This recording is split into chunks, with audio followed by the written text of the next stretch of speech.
Audio video clear है? Confirm करेंगे एक बार आप लोग।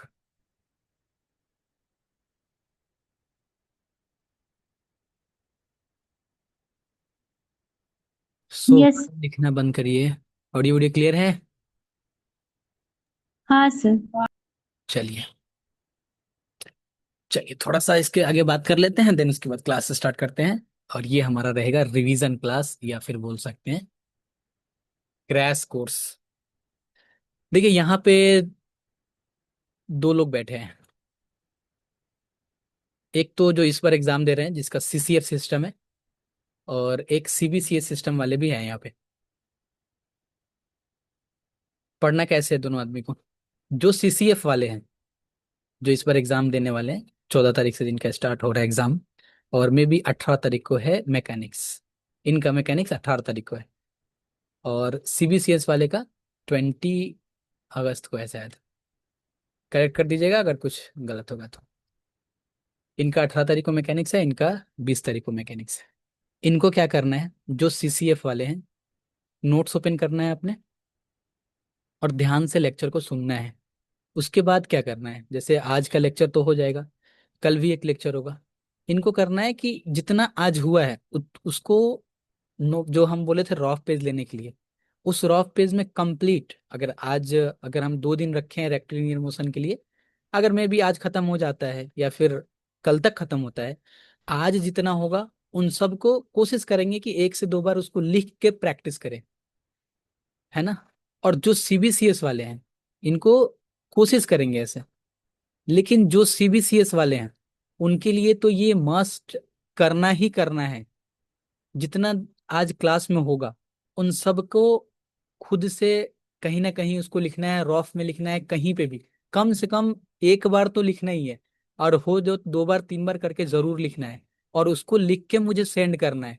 इधर कोई बहाना नहीं चलेगा, कुछ भी नहीं चलेगा कि हाँ सर आज नहीं लिख पाए या फिर ये वो फलाना ढिकाना। यकीन मानिए कि अभी 20 दिन के अप्रोक्स है। 20 दिन कहाँ से, हम मान लेते हैं कि ये 17-18 दिन है। ये 17-18 दिन आपका पूरा 1 साल बचा सकता है। पूरा 1 साल बचा सकता है, तो कोई बहाना वाना नहीं चलेगा इधर। कुछ भी नहीं सुनना है इधर कि हाँ आज ये हो गया वो हो गया, दिस दैट। 1 घंटा 1.5 घंटा 2 घंटा 3 घंटा घर पे सेल्फ स्टडी करना है और कंप्लीटली लिखना है उसको। क्योंकि मैकेनिक्स में क्या होता है, 50% 60% 70% जाने के बाद क्वेश्चन वहीं पे अटक जाता है। उसके बाद पता चलता है कि आगे क्या कर रहे हैं। और जो सीसीएफ वाले सिस्टम में है उनको तो ऑप्शनल है वो तो, क्योंकि अभी टेस्ट वगैरह दे ही रहे हैं, कल टेस्ट भी होने वाला है। तो जो सीबीसीएस वाले हैं वो भी टेस्ट में आ सकते हैं। तो आज हम लोग शुरू करेंगे रेक्टिलिनियर मोशन। कैसे शुरू करेंगे हम लोग रेक्टिलिनियर मोशन को? सबसे पहले तो पूरे कंसेप्ट के ऊपर बात करेंगे। कंसेप्ट के ऊपर बात करने के बाद क्वेश्चन को जो लिख लिख के जो क्लास चलता है वैसे नहीं होगा। क्वेश्चन का एक एक लाइन डिस्कस करेंगे हम पीडीएफ से ही। और वो पीडीएफ सेंड करेंगे। वैसे पीडीएफ तो जो सीसीएफ वाले हैं उन सबके पास है। जो सीबीसीएस वाले हैं यही पीडीएफ फिर आपको सेंड करेंगे हम। कोशिश करना है पहले कि खुद से बनाएं। जो आज क्लास में समझाया गया है, जो जिसको बताया गया है, उसी के ऊपर कंसेप्ट का यूज करके क्वेश्चन को खुद से सॉल्व करना है। जब सॉल्व नहीं होगा तो फिर पीडीएफ का हेल्प ले लेना है, उसका सॉल्यूशन देखना है। लेकिन करना है, कहाँ पे मिस्टेक हुआ है, क्या हुआ है, नहीं हुआ है, ये सारा चीज के ऊपर मार्किंग करना है। नेक्स्ट क्लास में कोई डाउट रह जाता है, कल क्लास है, कल आके उसको क्लियर करना है कि सर ये वाले पॉइंट पे हम कैसे सोचे कि ये करना है। एग्जाम में हमें ये क्वेश्चन सिर्फ लिख लेना नहीं है, सोचना है कि एग्जाम में हम जब बैठेंगे इस क्वेश्चन को सॉल्व करेंगे तो हम यहाँ पे अटके हैं, तो इसके बाद हम कैसे सोचे कि हम उसके इधर इधर आगे जाना है इस तरह से। और सर जो आप सीबीसीएस वालों के बारे क्या बता रहे थे सर, वो लीव हो गया था अचानक से। सीबीसीएस वाले के लिए ये बताए थे कि जो लोग भी अभी जैसे आज क्लास करा रहे हैं ना, आज क्लास जो करा रहे हैं उस क्लास को कल जितना सारा क्वेश्चन होगा उन सारे क्वेश्चंस को प्रैक्टिस करना है, लिखना है। कम से कम एक बार लिख के तो मुझे सेंड करना है, सेंड करना ही है। और 2 बार हो जाए तो बढ़िया है। जहां पे प्रॉब्लम हो उस प्रॉब्लम को वहां पे मार्क करना है, नेक्स्ट क्लास में पूछना है कि यहाँ इसके बाद ये कैसे आपको पता चला कि ये काम करना था। ठीक है ना। हर एक चैप्टर में 1 से 2 क्वेश्चन ऐसा होता है जो लगता है कि नहीं कुछ समझ नहीं आ रहा है कि हाँ इसके बाद क्या करना है, तो वहां पे कुछ लॉजिक सेट किया जाता है कि हाँ ऐसे करेंगे तो आंसर तक पहुंच पाएंगे। लेकिन सारा क्वेश्चन ऐसा नहीं होता है, 1 2 क्वेश्चन एक्सेप्शनल ऐसा होता है।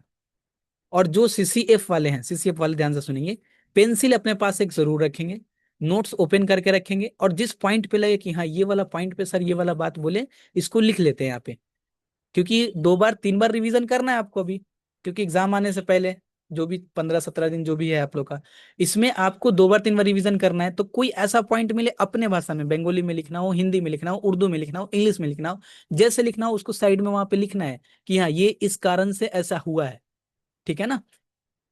चलिए, तो आज हम लोग शुरू करने वाले हैं, स्टार्ट करते हैं। और कुछ क्वेश्चंस वगैरह हैं आप लोग के तो बोला जाए, नहीं तो फिर हम लोग शुरू करते हैं आज की क्लास। हम लोग स्टार्ट करेंगे रेक्टिलिनियर मोशन। रेक्टिलिनियर मोशन आते हैं हम अभी पीडीएफ पे, लेकिन अभी थोड़ा सा कंसेप्ट जानना जरूरी है। देखिए 80 से 70 से 80% जो पूरा फिजिक्स है ना, वो न्यूटन के 3 लॉ से खत्म हो गया है। मतलब जो न्यूटोनियन मैकेनिक्स है, या फिर हम बोले तो न्यूटोनियन फिजिक्स जो है। और हम लोग का जो मैकेनिक्स जो हम लोग का टॉपिक मिला है, इसमें लगभग लगभग अप्रोक्स करके चलिए तो 80% हम लोग का यही 3 इक्वेशन में से 2 इक्वेशन पे काम हो जाएगा। पहला इक्वेशन हमारा, पहला तो छोड़ दीजिए, second equation, f is equal to mass into acceleration, है ना, सेकेंड लॉ ऑफ मोशन है ना न्यूटन का। और थर्ड लॉ है क्या, एक्शन के अपोजिट सेम डायरेक्शन में सेम मैग्नीट्यूड से रिएक्शन भी लगता है। ये थोड़ा कम लगेगा, लेकिन ये 2 इंपॉर्टेंट हम लोग का बोले तो रूल है। सबसे पहले f is equal to m a समझते हैं क्या होता है ये। F is equal to m a, f होता रहा फोर्स, लेकिन सिर्फ फोर्स नहीं, नेट फोर्स बोलना सबसे बेटर है ये। सिर्फ फोर्स नहीं, net force. Net force is equal to क्या होता है, mass into acceleration. Mass into acceleration. और net force is equal to mass into acceleration है, तो हम ये भी बोल सकते हैं कि mass into acceleration is equal to net force. यानी कि mass into acceleration is equal to net force. F N लिख देते हैं नेट फोर्स। मास तो एम ही रहता है हमारा, एम। लेकिन एक्सेलरेशन को हम लोग 2-3 तरीके से लिख पाते हैं। जैसे d2x/dt²। एक्स अगर हमारा, एक्स हमारा अगर डिस्प्लेसमेंट है, तो इसका टाइम के रिस्पेक्ट में जो चेंजेज होता है ना, रेट ऑफ चेंज होता है जो, वो हमारा क्या होता है, वेलोसिटी होता है। और वेलोसिटी का रेट ऑफ चेंज जो होता है with respect to time t, ये होता है एक्सेलरेशन, d2x/dt²। इसीलिए इसको लिखते हैं हम लोग एक्सेलरेशन और d2x/dt²। इसी को अगर हम ऐसे भी लिखना चाहें कि dv/dt, क्योंकि एक्सेलरेशन वेलोसिटी का रेट ऑफ चेंज होता है, वही तो एक्सेलरेशन होता है। तो एक्सेलरेशन को हम ये भी लिख सकते हैं कि d2x/dt² या dv/dt, या फिर v/dv/dx, ये भी लिख सकते हैं हम लोग। अब हम लोग यूज कैसे करेंगे, कैसे मालूम चलेगा हम लोगों को कि कौन सा यूज करना है, d2x/dt², dv/dt और v/dv/dx। अभी आते हैं उसके ऊपर। ध्यान रखना है हमेशा, जितना अभी क्वेश्चंस करेंगे ना, अभी रेक्टिलिनियर मोशन का कंप्लीटली इसी के ऊपर बेस होगा। अभी आज बात कर रहे हैं सिर्फ रेक्टिलिनियर मोशन की, इसलिए इसको मोशन इन प्लेन से ऐड नहीं कर रहे हैं हम अभी, क्योंकि रिवीजन क्लास चल रहा है इसलिए। नेक्स्ट पेज पे आते हैं, अब हम लोग चलते हैं पीडीएफ पे। एक एक क्वेश्चन पढ़ेंगे आराम आराम से, कोई हड़बड़ नहीं, कोई इधर चिल्ला चिल्ली नहीं करना, सर स्पीड स्लो ये वो, चुपचाप से सुनना है क्लास को। लिखना चाहते हैं कुछ साइड में तो लिख सकते हैं रफ वगैरह में, नहीं तो नोट्स मिलेगा आप लोग को ये वाला।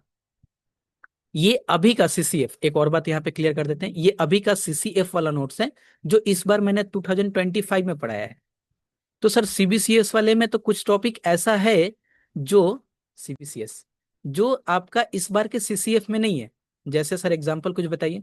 जैसे एग्जांपल में आपका स्टेबिलिटी ऑफ ऑर्बिट, ये डायनामिक्स का चैप्टर जो इस बार के सीसीएफ में नहीं है, लेकिन सीबीसीएस में तो था। फ्रिक्शन चैप्टर स्टैटिक्स का, ये इस बार के सीसीएफ में नहीं है, लेकिन हम लोग के टाइम में तो था। स्टेबल ऑर्बिट, स्टेबल इक्विलिब्रियम या अनस्टेबल इक्विलिब्रियम स्टैटिक्स का, ये तो सीबीसीएस में था, अभी तो नहीं है। उसके बाद आपका एक और चैप्टर है स्टैटिक्स का ही, forces in 3 dimension. Forces in three, mute कर दीजिए। फोर्सेज इन 3 डायमेंशन, ये चैप्टर भी तो इस बार है, लेकिन सीसीएफ में नहीं है। तो हम लोग क्या करेंगे इसका, हम लोग तो सीबीसीएस और साथ साथ साथ रिवीजन कर रहे हैं। देखिए 2 दिन का छुट्टी दिया गया है, 2 दिन का छुट्टी वो सिर्फ सीसीएफ के लिए है। वो उस छुट्टी में हम लोग जो ये बाकी चैप्टर है, फ्रिक्शन, स्टेबल अनस्टेबल इक्विलिब्रियम, और forces in 3 dimension, stability of orbit. ये 2-3 दिन का जो छुट्टी है, एंड देन उसके बाद 18 तारीख को एग्जाम हो जा रहा है इन लोगों का। तो 17 तारीख को छुट्टी हो जा रहा है सीसीएफ वाले का। तो सीबीसीएस वाले उसके बाद क्या करेंगे, उनका एग्जाम 20 को है। तो हम लोग 18 तारीख तक क्लास करेंगे, यानी कि 2 दिन हम लोग को इधर और 2 दिन इधर, 4 दिन हम लोग को ये जो बाकी चैप्टर जो सीसीएफ और सीबीसीएस में कॉमन नहीं है, ये वाला काम करेंगे हम लोग। ठीक, क्लियर है सब कुछ, ऑल क्लियर? एक बार यस और नो में कंफर्म करिए, फिर हम लोग आगे बढ़ते हैं। सुन पा रहे हैं ना आप लोग? Yes sir. Yes sir. चलिए,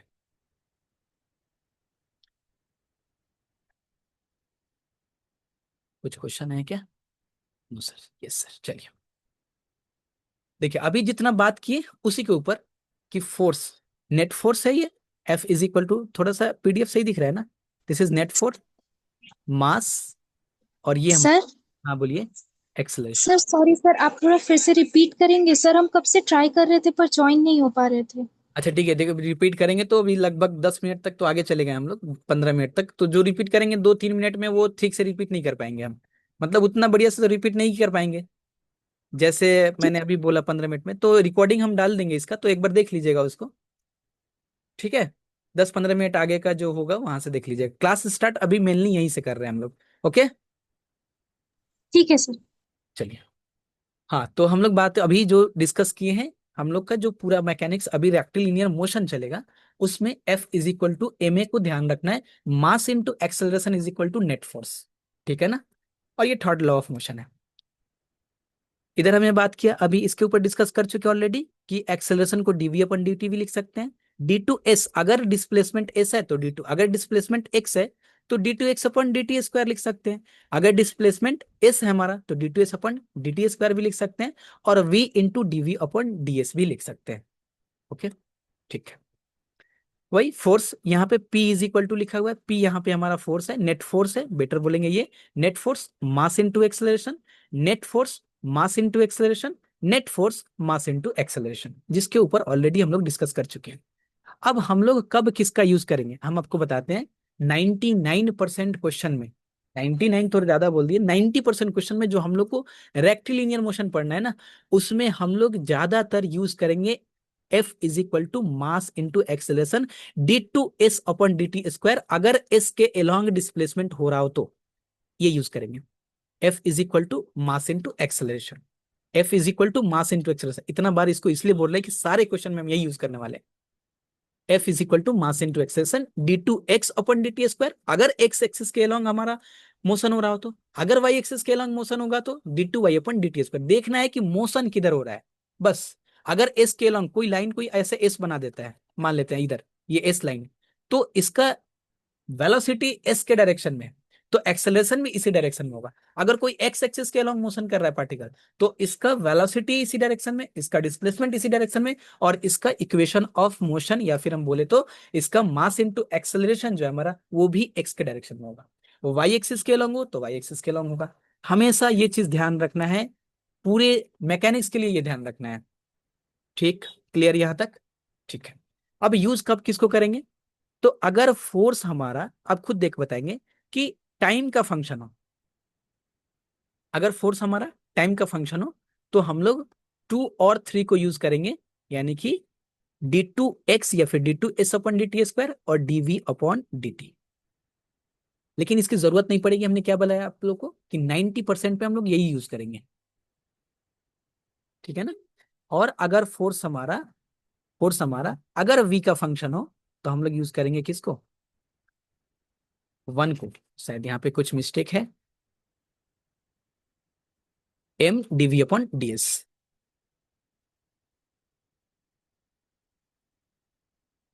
नेक्स्ट क्या है हमारा? ये देखिए, ये थ्योरी नहीं जानना है अभी, motion under inverse square law, क्योंकि हमारा ज्यादातर क्वेश्चन ऐसा नहीं होगा जो motion under inverse square law के आसपास आएगा। क्या बोल रहा है ये, थोड़ा पढ़ लेते हैं यहाँ पे, अगर है पीडीएफ में तो कंप्लीट रिवीजन करना है हम लोग को। क्या बोल रहा है कि motion under inverse square law, inverse square law का मतलब ये बोलना चाह रहा है कि जो फोर्स होगा ना, जो भी डिस्टेंस होगा उसके इनवर्स के स्क्वायर का होगा। कि अगर मान लेते हैं 1 सेकंड के लिए कि ये एक्स एक्सिस के अलोंग कोई पार्टिकल मूव कर रहा है, एक्स एक्सिस के अलोंग, और ये मेरा सेंटर ऑफ फोर्स है या फिर कोई भी ओरिजिन है या फिक्स्ड पॉइंट है। तो फिक्स पॉइंट से क्या बोल रहा है कि इनवर्स स्क्वायर लॉ, अगर ये डिस्टेंस एक्स है, any position any time T पे, अगर पार्टिकल का पोजीशन हमेशा any point any time T पे ही इक्वेशन ऑफ मोशन लिखते हैं। अच्छा, इक्वेशन ऑफ मोशन किसको बोल रहे हैं? यही तो मास इनटू एक्सेलरेशन को ही इक्वेशन ऑफ मोशन बोल रहे हैं। हमेशा यही लिखेंगे हम लोग, हमेशा। और एनी टाइम टी पे क्यों? क्योंकि स्पेसिफिक टाइम पे इक्वेशन ऑफ मोशन नहीं निकाल पाएंगे हम लोग। स्पेसिफिक टाइम पे स्पेसिफिक वहां पे वो वेलोसिटी, टाइम, पोजीशन यही फाइंड कर पाएंगे। लेकिन एनी टाइम टी पे फाइंड कर लिए, एनी टाइम टी पे, तो वहां से वेलोसिटी पूछेगा तो वेलोसिटी फाइंड कर सकते हैं, टाइम पूछेगा तो टाइम फाइंड कर सकते हैं कि किस पोजीशन पे है। अगर पोजीशन पूछेगा टाइम कितना लगा तो ये फाइंड कर सकते हैं। पूरे इक्वेशन ऑफ मोशन में यही देखेंगे कि पार्टिकल जो है ना वो ए से स्टार्ट करता है, तो बताओ कि आधे घंटे बाद कहाँ पहुंचा। पार्टिकल जो है वो बी से स्टार्ट करता है, तो बताओ कि आधा डिस्टेंस कवर करने के बाद उसका वेलोसिटी क्या हो गया। हम जनरल फॉर्म बोल रहे हैं इसका। पार्टिकल कोई पॉइंट ए से स्टार्ट किया है, उसका ओरिजिन से डिस्टेंस इतना सेंटीमीटर है, इतना किलोमीटर है, इतना मीटर है, तो बताओ कि हाफ डिस्टेंस कवर करने के बाद उसको कितना टाइम लगा। हाफ डिस्टेंस कवर करने के बाद उसका उस पॉइंट पे वेलोसिटी कितना लगा। वो जहाँ जो ओरिजिन है जहां से हम ऑब्जर्व कर रहे हैं, इस ओरिजिन जहां से स्टार्ट किया पार्टिकल वहां तक पहुंचने में इसको कितना टाइम लगा, यही पूछेगा क्वेश्चन में। ठीक, चलिए। अब इसी के ऊपर मास into acceleration inverse square law है। एक चीज और यहाँ पे ध्यान रखना है कि इनवर्स स्क्वायर लॉ जब भी, समझ लीजिए इसको, इसको पढ़ लीजिएगा आप लोग या फिर लिख लीजिएगा एक बार। इनवर्स स्क्वायर लॉ हम तो बोलेंगे आप लोग को क्वेश्चन प्रैक्टिस करना है ज्यादा से ज्यादा, जितना करना पाए कर पाए। Inverse square law, equation of motion जब भी हम लोग लिखते हैं क्या लिखते हैं? Net force is equal to mass into acceleration, यानी mass into acceleration is equal to net force. यानी कि mass into acceleration d two x upon d t square is equal to net force. ये हम लोग जब भी directed towards the centre of force हो, यानी कि, यानी कि क्या, कि एक्स डिक्रीज कर रहा हो और टाइम इंक्रीज कर रहा हो, ये ध्यान रखने के लिए एग्जाम में वैसे लिखेंगे भी साइड में, कैसे लिखना है ये एरो नहीं देना एग्जाम में। बहुत लोग टेस्ट वगैरह देते हैं तो ऐसे ही लिख देते हैं। टाइम अगर डिक्रीज कर रहा हो और एक्स, दोनों इंक्रीज करा दिए हम तो। टाइम इंक्रीज कर रहा हो, पार्टिकल कहीं से स्टार्ट किया ना, इनिशियली कहीं से स्टार्ट किया होगा, टाइम इंक्रीज कर रहा है, टाइम बढ़ रहा है। मान लेते हैं कि पार्टिकल स्टार्ट किया था पॉइंट ए से, है ना, तो पॉइंट ए से स्टार्ट किया था 10:00 पे, ठीक है ना। तो अब क्या होगा, यहां तक पार्टिकल अगर पहुंचेगा तो 10:10 होगा। एक एग्जाम्पल बता रहे हैं आप लोग, यहां पहुंचेगा तो क्या होगा, 10:20 होगा। तो अगर ये मेरा फिक्स्ड पॉइंट है, ये हमारा ओरिजिन है, पार्टिकल ए से स्टार्ट किया है, अगर हम इस डिस्टेंस को एक्स यहां से नाप रहे हैं, डिस्टेंस को एक्स, किसी भी डिस्टेंस को नाप रहे हैं, तो टाइम बढ़ने के साथ साथ ये एक्स हमारा कम होगा या ज्यादा होगा? वो कम होगा। तो जब भी एक्स और टी का इनवर्सली रिलेशन हो, तो हमेशा मास इनटू एक्सेलरेशन जो लिखेंगे हम लोग, माइनस ऑफ जो भी नेट फोर्स होगा वो लिखेंगे हम लोग, माइनस में। अगर और एक अवे बात फ्रॉम द, और बताइए हाँ बोलिए क्या बोल रहे हैं? सर, एक बार फिर से एक्सप्लेन कीजिएगा, बट दूसरा कलर पेन यूज कीजिए। दूसरा कॉलम नहीं समझ, क्या आप बोल रहे हैं? आप रिपीट करना सर है। कलर दूसरा यूज कीजिए, मुझे अच्छा समझ अच्छा नहीं आ रहा कि उसने क्या ड्रॉ किया है। अच्छा और एक अच्छा, बार फिर से रिपीट कर दीजिएगा ना। ठीक है ठीक है ठीक है, समझिए ध्यान से। हमने क्या बोला, जब भी directed towards centre of force हो, डायरेक्टेड टुवार्ड्स मतलब सेंटर ऑफ फोर्स की तरफ आ रहा है, directed towards centre of force, COF लिख देते हैं। अगर directed towards centre of force हो, तो अगर इसको हम सेंटर ऑफ फोर्स लेते हैं, और ये डायरेक्टेड टुवार्ड्स का मतलब क्या, इसके तरफ आ रहा है, और टाइम यहां से स्टार्ट किया पार्टिकल ए पोजीशन से, तो जैसे जैसे टाइम बढ़ रहा है, ये एक्स एक्स अगर हम मान लेते हैं कि यहाँ आया, फिर यहाँ आया, फिर यहाँ आएगा, फिर यहाँ आएगा, फिर यहाँ आएगा, ऐसे क्या होगा, एक्स धीरे धीरे कम होगा या बढ़ेगा? कम होगा ना। टाइम बढ़ने के साथ साथ एक्स हमारा क्या हो रहा है, डिक्रीज कर रहा है। जब भी ऐसा इनवर्सली रिलेशन या ये वर्ड मेंशन हो डायरेक्टेड टुवर्ड्स, तो हमेशा इक्वेशन ऑफ मोशन में हम लोग निगेटिव साइंस देंगे, साइन देंगे कि mass into acceleration is equal to minus of f x, net force x axis के अलोंग। अवे फ्रॉम बोला तो इसके अपोजिट पॉजिटिव में रहेगा वो, plus f of x, f of x मतलब net force along x axis, क्योंकि हमारा डिस्प्लेसमेंट जो हो रहा है और एक्सेलरेशन जो है वो एक्स एक्सिस के अलोंग है। अगर ये वाई एक्सिस के अलोंग होता तो m d two y upon d t square is equal to minus of f y, और minus of plus of f y. Clear है यहाँ तक? ये क्लियर है? यस और नो? बस sir। ठीक है, चलिए आगे बढ़ते हैं। उसी के बारे में यहाँ पे लिखा हुआ है कि P be the position of the particle at time t, OP is equal to x, acceleration mu upon x square, क्योंकि क्या है, इनवर्सली स्क्वायर है, म्यू ग्रेटर देन जीरो होता है। Equation of motion m d two x upon d t square is equal to, अच्छा m के साथ क्यों मल्टीप्लाई करते हैं, ध्यान दीजिए। अगर कोई पार्टिकल है हमारा, ये पार्टिकल एम मास का है और इसके ऊपर फोर्स जो लग रहा था म्यू अपॉन एक्स स्क्वायर के हिसाब से लग रहा था, तो एम मास का पार्टिकल है तो इसलिए इसको एम से मल्टीप्लाई कर देते हैं। वैसे यहां पे इसकी जरूरत नहीं है क्योंकि ये रेगुलर क्लास नहीं है, 2 दिन में मुझे एक्सप्लेनेशन खत्म करना है, ठीक है ना। बस ये ध्यान रखना है कि डायरेक्टेड टुवर्ड्स ओरिजिन हुआ तो equation of motion m d two x upon d t square is equal to minus जो भी एक्सेलरेशन होगा हमारा, और अगर अवे फ्रॉम ओरिजिन हुआ तो m d two x upon d t square is equal to plus of जो भी एक्सेलरेशन होगा हमारा। यहां पे ये चीज लिखा हुआ है, नोट सेंड करेंगे आप लोग। Negative sign R H S because d two x positive in the direction of x increase while in this mu upon x square x direction of x decrease, क्योंकि d two x upon d t square जो है हमारा equation of motion जब बनाया जा रहा था तो कोई ना कोई डायरेक्शन लेके बनाया गया है, तो इस डायरेक्शन में d two x upon d t square है, एक्सेलरेशन एक्स एक्सिस के पॉजिटिव डायरेक्शन में, लेकिन पार्टिकल किधर आ रहा है, मोशन इसके ऑपोजिट में आ रहा है, इसलिए निगेटिव। ठीक है, क्लियर यहां तक? यस और नो? यस। ठीक है, अगर बोल दे कि डिस्कस द मोशन, है ना, इनवर्सली स्क्वायर के, तो वही चीज कि d two x upon d t square को ही v d v upon d x minus mu upon x square लिख सकते हैं। इसको सॉल्व करने का बहुत आसान तरीका, सेपरेबल वेरिएबल का यूज करेंगे जो हम लोग ऑलरेडी ओडी में पढ़े हैं। सेपरेबल वेरिएबल का मतलब होता है कि जो भी फंक्शन है, जैसे एक्स वेरिएबल और एक यहाँ पे वी वेरिएबल दिख रहा है, तो एक्स वेरिएबल को एक साथ कर लेते हैं, वी वेरिएबल को एक साथ कर लेते हैं, कांस्टेंट किसी के साथ रख दीजिए इसको। तो इधर वी डीवी दिख रहा है और इधर एक्स स्क्वायर दिख रहा है और इधर डीएक्स दिख रहा है, तो डीएक्स एक्स स्क्वायर डीएक्स ये तो एक ही फैमिली के हैं, ये तो दोनों एक्स वेरिएबल है, तो इन दोनों को साथ कर लेते हैं, तो डीएक्स को इधर भेज देते हैं, इसी को बोलते हैं सेपरेबल वेरिएबल। ओडी का यूज करना है तो v dv minus of mu upon x square dx, बड़े आसानी से इसको इंटीग्रेट कर सकते हैं हम लोग। इंटीग्रेट करेंगे इसको, इधर कर लेते हैं थोड़ा सा, बाद में पेज चेंज कर लेंगे उधर।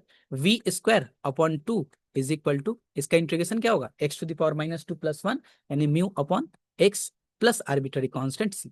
हमेशा ध्यान रखिएगा, मैकेनिक्स ऐसा टॉपिक है जो आर्बिट्ररी कांस्टेंट को जैसे देखता है बोलता है कि इसको भगाओ, इसको भगाओ, जैसे करके भगाओ तुम इसको। अब हम क्या देख पा रहे हैं, इधर क्या आया, ये टू से मल्टीप्लाई करके फाइनली क्या आया मेरा, वी स्क्वायर, अच्छा टू आया था ना, इधर टू लिए थे कि नहीं, टू नहीं लिए थे ना, n x to the power n minus one होता है ना, तो two mu upon x plus arbitrary constant, ये क्या लिया हुआ है, C1 लिया हुआ है शायद, जो भी लिया हो, जो भी आर्बिट्ररी कांस्टेंट अपने हिसाब से रख सकते हैं। अब इस आर्बिट्ररी कांस्टेंट को फाइंड करने के लिए आपके पास एक इक्वेशन है, और वो इक्वेशन है आपके पास ऐसा कि x plus c is equal to zero.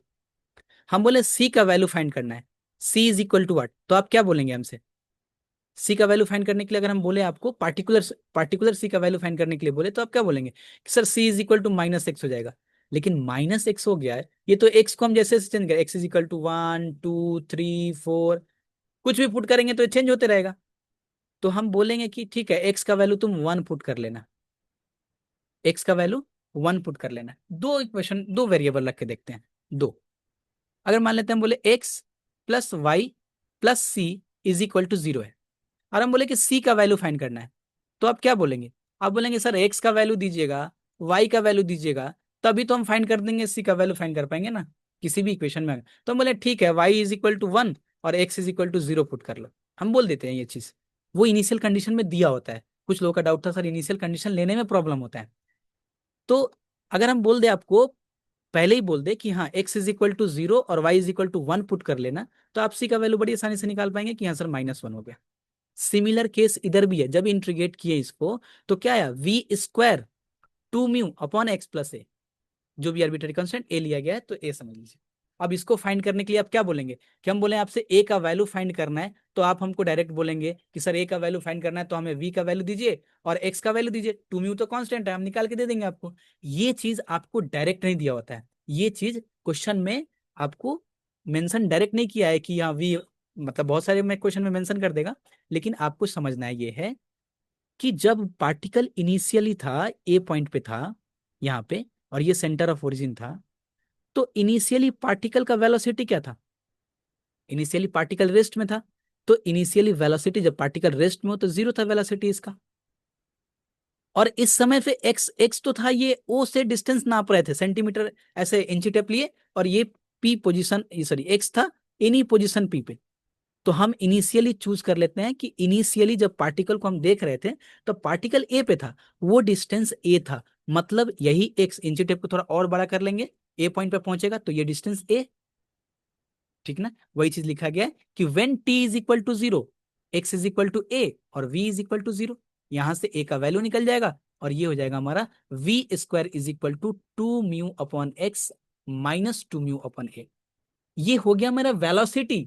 कहां पे velocity? Velocity at any point, यानी कि एक्स का वैल्यू जैसे जैसे चेंज करेंगे ये वेलोसिटी वैसे वैसे चेंज होगा। देखिए ना, यहां पे सेंटर ऑफ फोर्स ओ था, यहां पे पार्टिकल था, पोजीशन इनिशियल पोजीशन था पार्टिकल का। अगर यहाँ पे एक्स मेंशन हुआ ना, अब वेलोसिटी कोई पूछेगा कि हाँ ये मान लेते हैं टोटल 10 सेंटीमीटर था, 10 सेंटीमीटर, तो कोई पूछेगा 9 सेंटीमीटर पे वेलोसिटी कितना, बस फॉर्मूला बन के रेडी है। कोई पूछेगा 8 सेंटीमीटर पे वेलोसिटी कितना, फॉर्मूला बन के रेडी है। कोई पूछेगा 5 सेंटीमीटर पे वेलोसिटी कितना, फॉर्मूला बन के रेडी है ना। अब इसी को थोड़ा सा मतलब और सजा के लिख दिया गया कि v square is equal to two mu common ले लिए, one upon x one upon a कर दिए, वी के वी रूट स्क्वायर को इधर रूट कर दिए, minus of root under of two mu one upon x minus one upon a power half. Sir जब वी स्क्वायर को आप इधर स्क्वायर करेंगे, बोथ साइड रूट लेंगे, तो इधर तो प्लस माइनस दोनों आएगा, तो आपने माइनस कैसे लिया? कैसे माइनस कैसे लिया आप? प्लस भी तो ले सकते हैं हम, मेरा मर्जी, प्लस लिया माइनस ले। फिर से वही कंसेप्ट, जब भी देखिए आप कि एक्स इंक्रीज कर रहा हो और टाइम डिक्रीज कर रहा हो मोशन के टाइम में, तो minus. We take an negative sign R H S because time increase, x decrease during the motion. Symbol से हम यूज करते हैं जब भी ऐसा दोनों में इनवर्सली सिंबल आ जाए, एक ऊपर की तरफ एक नीचे की तरफ, एक इंक्रीज में एक डिक्रीज में, तो नेगेटिव साइन। अगर दोनों पॉजिटिव हो, एक्स भी बढ़ रहा है टाइम भी बढ़ रहा है, साथ साथ दोनों बढ़ रहे हैं, तब हम लोग यहाँ लेंगे वहां पे वेलोसिटी पॉजिटिव मिलेंगे। यहाँ तक क्लियर है? ये चीज भी मिस्टेक होता है एग्जाम में, सब कुछ सही चल रहा था, बस ये प्लस माइनस का लेके थोड़ा नंबर कट जाता है। डन यहाँ तक? किसी को कोई डाउट, हाँ या ना? नहीं सर।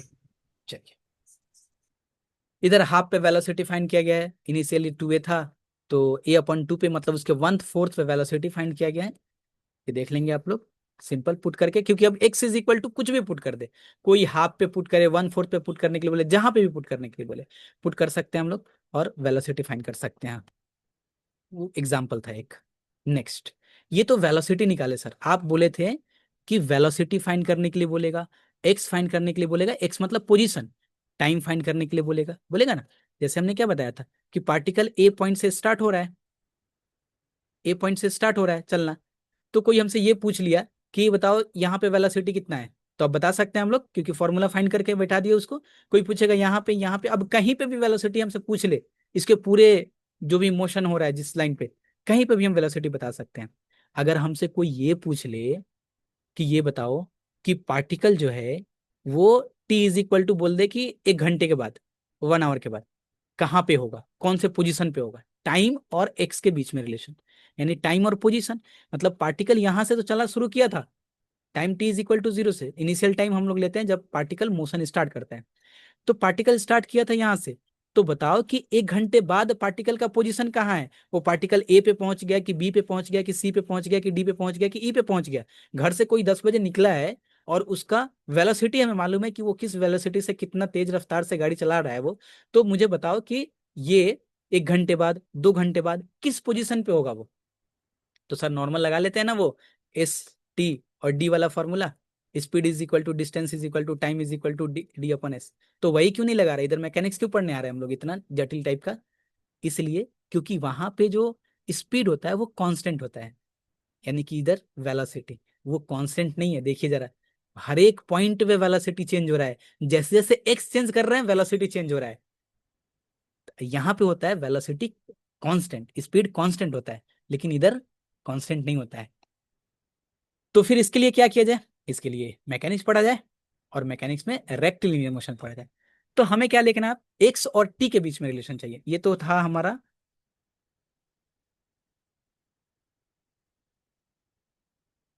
टाइम और एक्स के बीच का रिलेशन है ये, इसको भी एक्सप्लेन करना पड़ेगा।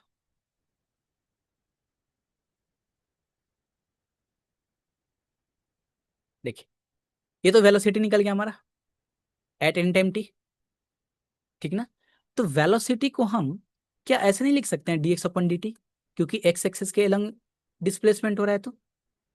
और dx अपन dt जैसे लिखें, फिर से क्या ध्यान आ रहा है कि x और t के बीच में रिलेशन आ गया हमारा। फिर से सेपरेबल वेरिएबल का यूज करेंगे और काम खत्म।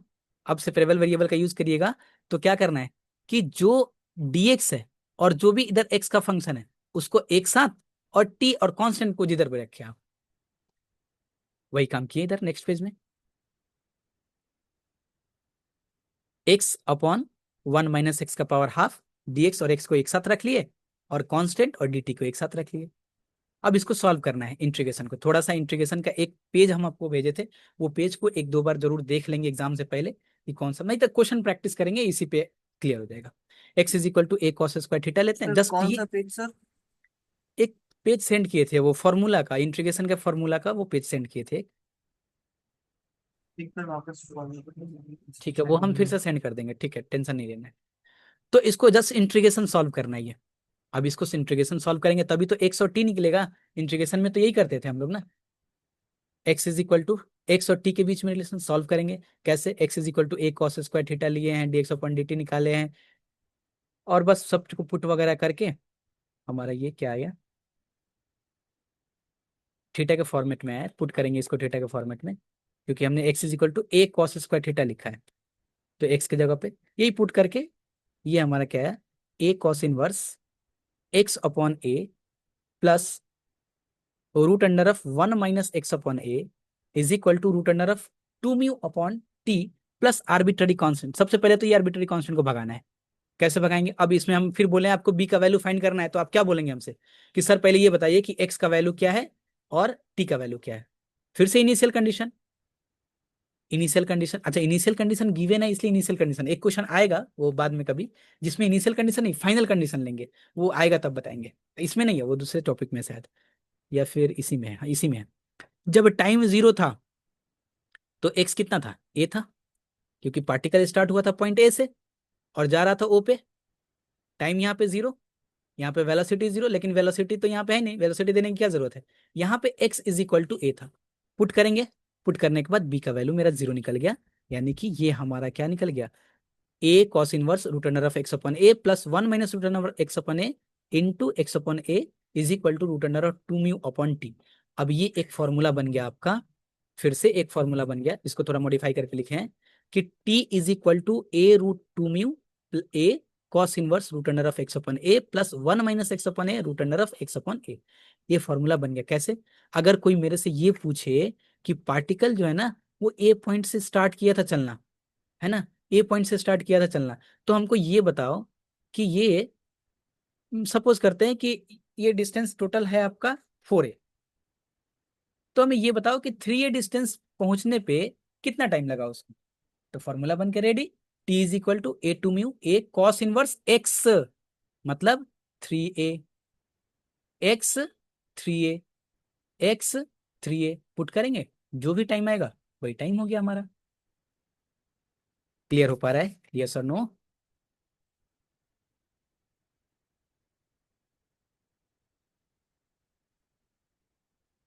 डन यहाँ तक? कंफर्म करेंगे एक बार आप लोग, यस और नो में, चले आगे। Yes sir. सर चलिए, सर एक बार वो इक्वेशन दिखाइएगा, इक्वेशन कौन सा इक्वेशन, वो टाइम वाला क्वेश्चन। ये वाला? हाँ बस एक से। हाँ। अच्छा, लिखना नहीं है, पीडीएफ सेंड करेंगे, अगर कुछ ये है तो फिर देख लीजिए आप। नहीं सर, हम पूछ रहे हैं जैसे कि हमें याद तो ऐसे करना होगा ना कि रिलेशन के वाइज कौन सा हमें फॉर्मूला यूज करना है, तो हम लोग ऐसे ही याद करेंगे ना सर। नहीं नहीं नहीं नहीं, इसको याद क्यों करना है? ये मतलब तो सर लिखेंगे भी या प्रैक्टिस भी करेंगे तो हमें पता रहना चाहिए कि कौन सा फॉर्मूला हमें सर यूज करना पड़ेगा। नहीं, तो बिल्कुल रिलेशन वाइज। बिल्कुल भी नहीं। फिर से ध्यान से सुनिए, हम क्या बताएं आपको। ये टी हम समझाने के लिए बता रहे हैं कि एनी पोजीशन, आपको एसएलएसटी का एग्जाम नहीं दे रहे हैं। ये एसएलएसटी में डायरेक्ट यहाँ पे यूज करते हैं, टी इज इक्वल टू, या फिर कोई कॉम्पिटेटिव एग्जाम नहीं दे रहे हैं कि हमें ये टी याद रखना पड़ेगा, वी याद रखना पड़ेगा। अगर हम ये किस पे आ रहा है, ये जब लग रहा है फोर्स इनवर्सली स्क्वायर के प्रोपोर्शनल हो तब, यानी म्यू अपॉन एक्स स्क्वायर के हिसाब से ये टी निकला और ये वेलोसिटी निकला। अगर हम इसको चेंज कर दें तो ये भी चेंज हो जाएगा और इसके पिछला वाला भी चेंज हो जाएगा, वो तो सब चेंज हो जाएगा। क्योंकि ये इक्वेशन ऑफ मोशन जब हम लोग लिखे हैं तो वहां पे जो एक्सेलरेशन, जो फोर्स एक्ट कर रहा है वो म्यू अपॉन एक्स स्क्वायर के हिसाब से एक्ट कर रहा है। तो वो S L okay. S T या फिर अदर कॉम्पिटेटिव एग्जाम के लिए दो चार फॉर्मेट याद रखते हैं कि अगर acceleration mu upon x square के हिसाब से लग रहा हो, या फिर म्यू अपन एक्स के हिसाब से लग रहा हो, या फिर म्यू इंटू एक्स के हिसाब से लग रहा हो, या फिर म्यू इंटू एक्स स्क्वायर के हिसाब से लग रहा हो, तो direct t is equal to, वहां पे इतना टाइम नहीं होता एक एक क्वेश्चन के लिए 1 से 1.5 मिनट कि यहाँ पे ये चीज प्रूफ करें और देन उसके बाद एक्स पुट करें। नहीं, डायरेक्ट ये याद करना पड़ता है कॉम्पिटेटिव एग्जाम के लिए। अभी नहीं करना है, अभी तो हम लोग को ये चीज प्रूफ करना है, सॉल्व करना है इस चीज को। ठीक है ना? चलिए। अच्छा, जो सीसीएफ वाले हैं, घबराए नहीं अभी कि सर बहुत स्लो चल रहा है या फिर जो भी, आराम से चुपचाप शांति से क्लास में बैठ कर सुनना है। आपका 2 दिन का टाइम लिया गया है रेक्टिलिनियर मोशन का, 2 दिन में रेक्टिलिनियर मोशन कंप्लीट हो जाएगा और बहुत बढ़िया से कंप्लीट होगा। अब इस क्वेश्चन को देखना है, ये क्वेश्चन को घर पे करना है आप लोगों को, इधर सोल्यूशन नहीं देखना है, पहले खुद से करना है, क्योंकि 10-15 दिन बाद आप लोग एग्जाम देने जाएंगे तो वहां पे नोट्स वगैरह हेल्प लेने के लिए नहीं रहेगा।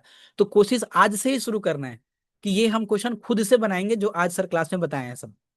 क्या बोला है कि पार्टिकल मूव्स फ्रॉम रेस्ट, देखे ना, रेस्ट में बोला है, पार्टिकल स्टार्ट हो रहा है रेस्ट से, इन अ स्ट्रेट लाइन। क्योंकि एग्जाम में क्या होता है ना कि स्ट्रेट लाइन का भी क्वेश्चन, प्लेन का भी मोशन, सारे क्वेश्चन एक साथ आते हैं। अभी हम लोग क्या पढ़ रहे हैं, एक एक टॉपिक को अलग अलग छाट छाट के पढ़ रहे हैं, तो पता चल रहा है कि अच्छा ये तो स्ट्रेट लाइन का क्वेश्चन है। एग्जाम में सब मिक्सअप होगा, एक एक वर्ड बड़ी काम का होता है।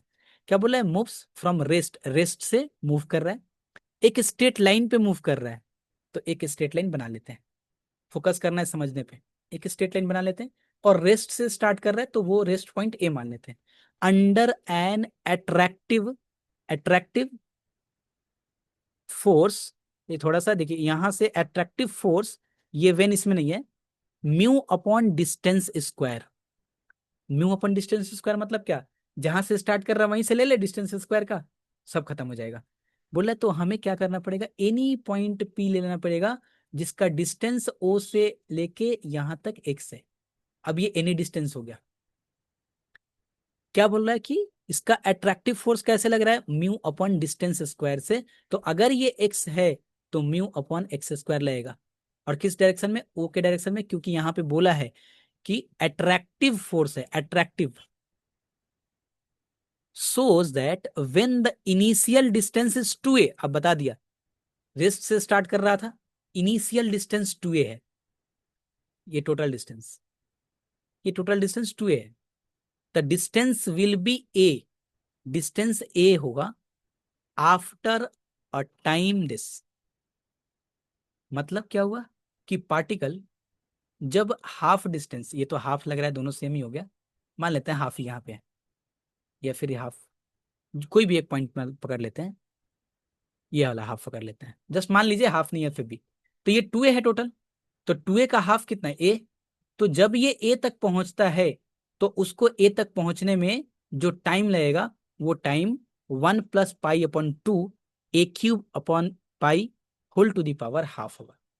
अब बोलेंगे सर ये कैसा टाइम है, तो अगर ये टाइम आपको पसंद नहीं आ रहा है तो मान लीजिए कि 10 घंटा लग रहा है, 5 घंटा लग रहा है, 2 घंटा लग रहा है, 3 घंटा लग रहा है। किसी को बोले कि सर 1+ कब आ रहा है वो, तो बोले 1 + पाई/2 a³ upon √μ whole to the power half, ये जब बजेगा तब हम आ जाएंगे।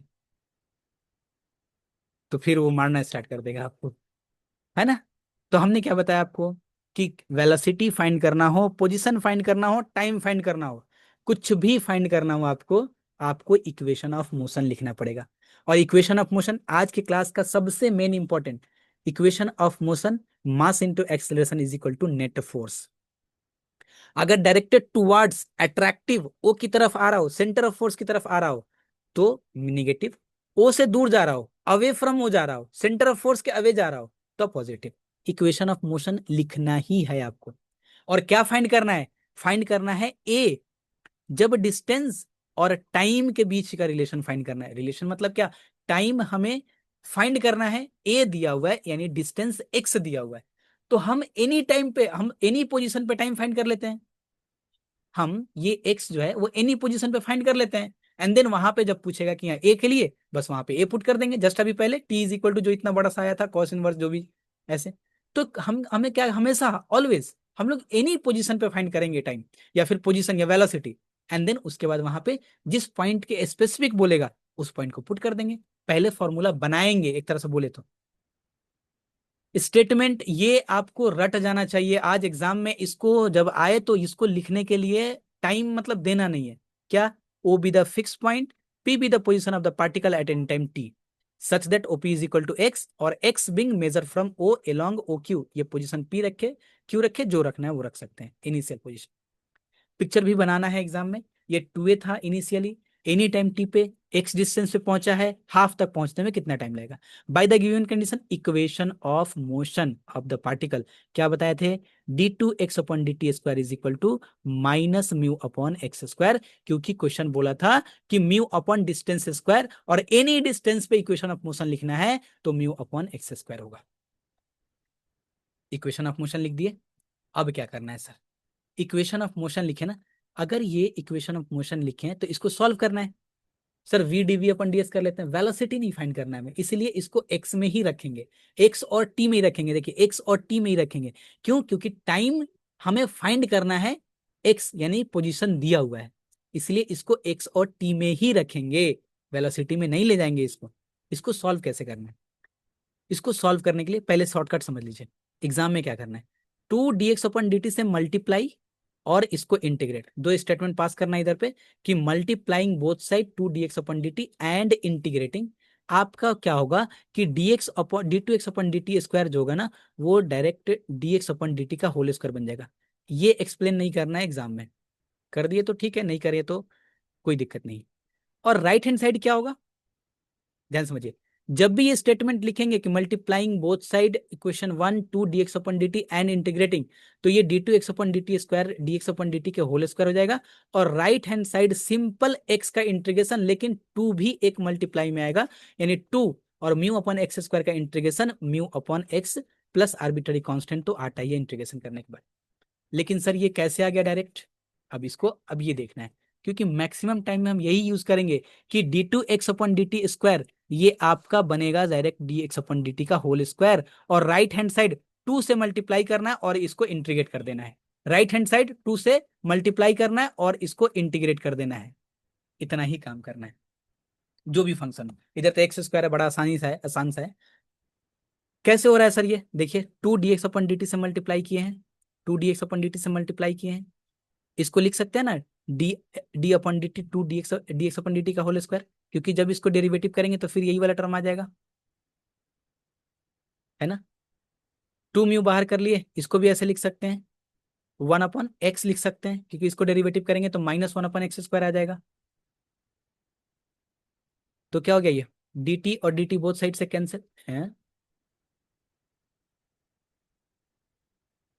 ये dt होना चाहिए, ये dt होना चाहिए। तो क्या हो जाएगा? d dx/dt का whole square -2 mu dt dt both side से कैंसिल, और d 1/x, both side integrate करेंगे तो ये dx/dt का होल स्क्वायर, और जब इसको इंटीग्रेट करेंगे तो क्या हो जाएगा? 2 म्यू/x। Clear? Any function right hand side में, एनी फंक्शन हो, एक तरह और क्लियर कर देते हैं इसको। देखिए d2x/dt² इज इक्वल टू, मान लेते हैं हमारा f(x) है। हमने क्या बोला? बोथ साइड मल्टीप्लाई करेंगे 2 dx/dt से। पेंसिल लिए होंगे तो साइड में, अच्छा यहाँ पे साइड में भी किया हुआ है, 2 dx/dt से मल्टीप्लाई किए both side, two d x upon d t, any function, यहाँ पे म्यू अपन एक्स स्क्वायर है उससे मतलब नहीं है, अब एनी फंक्शन लेके चल रहे, मल्टीप्लाई किए, इस चीज को लिख सकते हैं, ये चीज d upon d t, d upon d t, d x upon d t का होल स्क्वायर। कैसे लिखेंगे देखिए ना, इसको डेरिवेटिव करके with respect to t, two d x upon d t और d two x upon d t square ही आएगा। और इसको भी ऐसे लिख सकते हैं कि two f x into d x upon d t. और ये क्या हो गया, D upon d t, d x upon d t का होल स्क्वायर, और इसको लिख सकते हैं two d upon d t chain rule के हिसाब से, and this is f of x d x. अब ये क्या हो गया सर, इसी टर्म को, यही टर्म, ये चीज है हमारा। एक एग्जांपल लेके देख सकते हैं इधर, अभी कितना एग्जांपल दे, ये चैन रूल के हिसाब से two d upon d t integration of f x d x, both side d t cancel, और ये इंटीग्रेट करेंगे तो क्या हो जाएगा, d x upon d t का whole square is equal to two into f of x d x.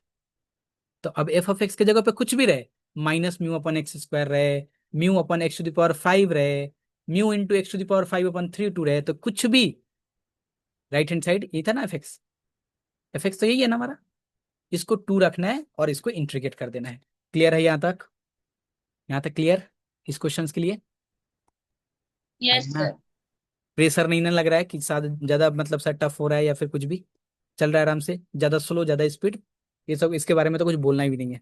और हमने क्या बताया आपको कि जब भी ऐसे सी दिखता है, आर्बिट्ररी कांस्टेंट दिखता है, आर्बिट्ररी कांस्टेंट को देखते ही बोलता है मैकेनिक्स की पहले इसको भगाओ, आर्बिट्ररी कांस्टेंट को पहले भगाओ इधर से। आर्बिट्ररी कांस्टेंट को भगाने के लिए अब हम आपको बोले कि इस इक्वेशन से सी का वैल्यू फाइंड करना है, तो आप क्या बोलेंगे हमसे कि sir D x upon d t का वैल्यू दीजिए हमको, और इधर एक्स का वैल्यू दीजिए, कांस्टेंट का वैल्यू थोड़ी मांगेंगे। तो हम बोलेंगे कि ये क्वेश्चन ऑलरेडी तुमको दिया हुआ है, क्या बोला है, पार्टिकल रेस्ट से स्टार्ट हो रहा है, डीएक्स अपन डी टी का मतलब होता है वेलोसिटी। तो डीएक्स अपन डी टी जब हम बोलेंगे कि इनिशियली पार्टिकल जब रेस्ट में था, तब वहां पे एक्स क्या था, एक्स इज इक्वल टू ए था या टू ए था, क्या दिया हुआ था क्वेश्चन में? सर 2A था सर। 2A था। तो x is equal to two a rest में, और उस टाइम पे पार्टिकल रेस्ट में था, तो डीएक्स अपन डी टी जीरो, बस zero is equal to mu upon two mu upon a plus सी, तो सी का value minus two mu upon ए, यही आया है इधर। ये वर्ड हमेशा लिखना है, where c is arbitrary constant, भूलना नहीं है।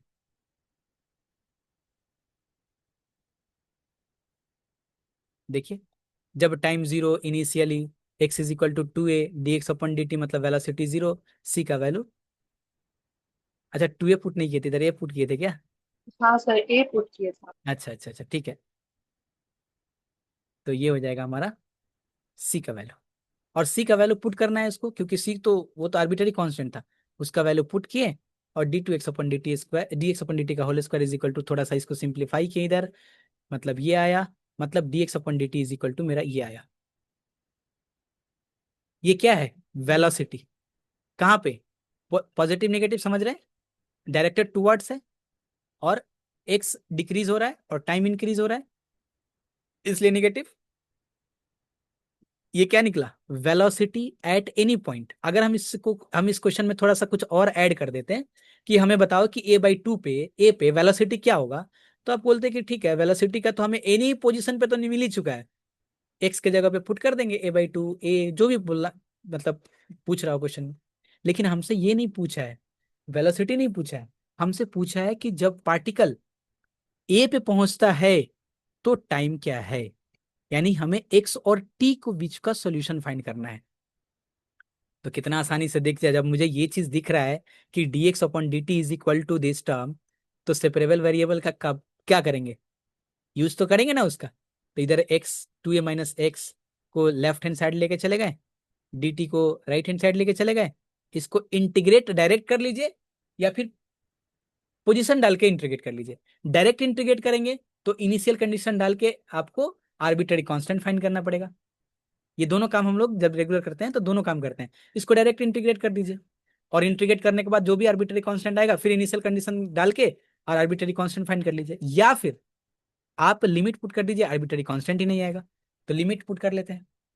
T1 टाइम लग रहा है मान लेते हैं, कहां से कहां तक पहुंचने में, ए से कहां पहुंचने में, वो डिस्टेंस 2a से, मतलब 2a से ए तक पहुंचने में। टाइम 0 इनिशियली स्टार्ट किया था से टाइम T1, 2a से कहां पहुंच रहा है, ए तक पहुंच रहा है। बस इसको सॉल्व कर लेना है, 2a cos square theta late करके माइनस म्यू अपन T1 हो गया 0 से π/4, क्योंकि ये एंगल भी चेंज होता है। देन इसके बाद वही सॉल्व पुट करके, आई होप कि इसमें कोई ये नहीं है, सिंपली सॉल्यूशन है ये। सॉल्व करके टाइम हमारा जो क्वेश्चन में दिया था वो क्वेश्चन आ गया। डन, पहला क्वेश्चन है। और सिमिलरली सारा क्वेश्चन ऐसे ही होगा, सारा क्वेश्चन मैकेनिक्स का सब, क्या बोल रहे हैं हम, सब क्वेश्चन ऐसे ही होगा, इसी टाइप का।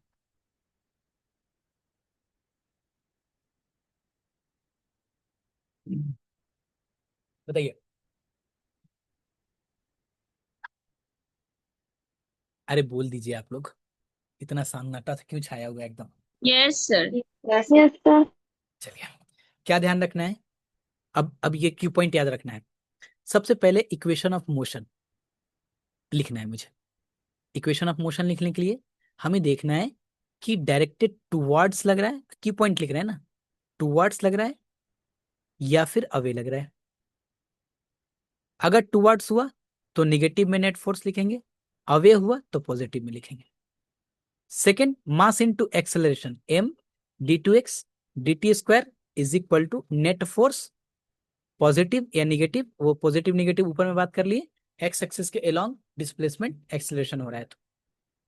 सेकेंड थर्ड पॉइंट ध्यान रखना है कि 2 dx/dt से सिर्फ मल्टीप्लाई नहीं करना है, इससे मल्टीप्लाई भी करना है और साथ में एंड इंटीग्रेटिंग वर्ड भी यूज करना है। तो हमेशा क्या होगा तीसरा पॉइंट में, ये आपका जो है ना, अच्छा दोनों तरफ से मास कैंसिल हो जाएगा, इधर भी मास इधर भी मास, तो ये क्या हो जाएगा, d2x/dt² dx/dt के होल स्क्वायर में बनेगा ही बनेगा, अभी मैंने प्रूफ भी किया, ये बनेगा। और राइट हैंड साइड जो भी है प्लस माइनस जो भी, वो इंटीग्रेट हो जाएगा 2 के साथ मल्टीप्लाई होके dx। देन यहां से जब इसको सॉल्व करेंगे तो आपको dx/dt मिलेगा, मतलब वेलोसिटी मिलेगा। और फिर इसको जब सॉल्व करेंगे तो x और टाइम के बीच में रिलेशन आएगा, हम ऐसे लिख देते हैं x और टाइम के बीच में रिलेशन। अब आपसे वेलोसिटी पूछे टाइम पूछे, आपको ये तो चीज लिखना ही है, equation of motion multiply 2 dx/dt तो करना ही है, इसको इंटीग्रेट करना ही है। वेलोसिटी पूछे तो इस इक्वेशन में पुट कर दीजिएगा, टाइम और पोजीशन के पूछे तो इस इक्वेशन में पुट कर दीजिएगा। यही 5 इक्वेशन का तो खेल है। इक्वेशन ऑफ मोशन 2 dx/dt से मल्टीप्लाई, सॉल्व करके dx/dt का एक रिलेशन और एक x और t का रिलेशन। डन, चलिए नेक्स्ट क्वेश्चन पे। हाँ,